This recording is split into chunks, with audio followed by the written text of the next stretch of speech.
urabona mu buzima bwacu twese turafise amasolution dushobora kwaporta ku kibazo tubonye kitujeko, kandi Imana yaduhaye ubwenge kugira ngo ducike abantu bashobora gukemura ibibazo byose ntiturinda kubisengera.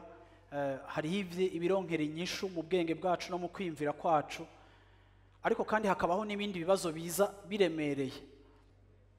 Hariho ibibazo ducamo mu buzima cyangwa ushobora gucamo mu buzima, si byose bitoregwa inyishu, si byose kubera wasenze Imana yishura, ariko bimwe bishobora kuza mu buzima bwawe bifise izindi nsobanuro. Kandi ndibaza yuko Yesu bamaze kumufata bakamumanika bakamwica, ndibaza ko ba Petero bari kuvuga ati ntubona vraiment sange yaca tunamusove, twari twahagurutse, twari kwigwana ko twari gushobora kumutabara, twari gushobora kugira ico tubikoreye, ariko Yesu aremera aragira perte muri uwo mwanya.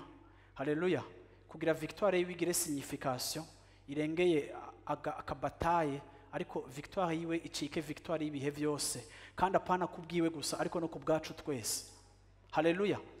Rero ndashaka kuvuga ngo hari igihe tuba turengewe, mpora ndabibona, ukabibona mu buzima bw'abantu, ugasanga hari abantu barengewe, bari mu kibazo, bamwe bari mu bibazo by'ubukene, burabicaye ko burabononye, uramerewe nabi, birakuboneka ko bamwe naho umwe yohora, bamwe araca mu kibazo akagira amasitati menshi cyane ukamenya ngo ari mu kibazo, abandi baraca mu kibazo bakava no ku matelefone yose, abandi baraba mu bibazo n'urusengero bagaheba.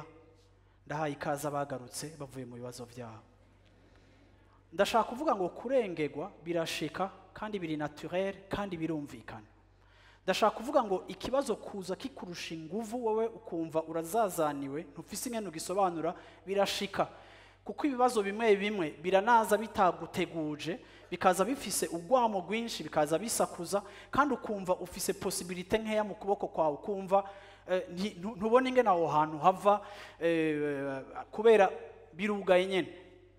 Uno munsi muri kino gitondo ndashaka kubwira umuntu uwo ari we wese ashobora kuba ari muri iyo situation, ndashaka kubwira ngo kuri wewe birashobora kuba bikurengeye, ariko kandi nk'uko uyu mugore yaje Elisa akavuga ijambo ryiyoroheje inyishu ikaboneka, nawe ndaje kugira ngo hariho inyishu Imana ibikubikiye, biba bikeneye gusa kumenya iciyumviro cayo kugira ngo nayo nikubwira ico ishaka kuvuga kuri ico kibazo cawe. Haleluya, Imana ishimwe cyane. Nta mpamvu yo kwigirira nabi, nta mpamvu yo kwidroga, nta mpamvu yo gusambura imigenderanire yawe yose, nta mpamvu yo kugira inyifata itariyo, nta mpamvu nimwe ufise yo kugira ikindi kintu gize gute. Ndashaka no munsi muri kino gitondo kukubwira ngo utekane, kuko ahantu uri kuraca Imana irahazi, irahasobanukiwe, irahatahura. Yesu ashimwe cyane. Ariko kandi ifise amasolution.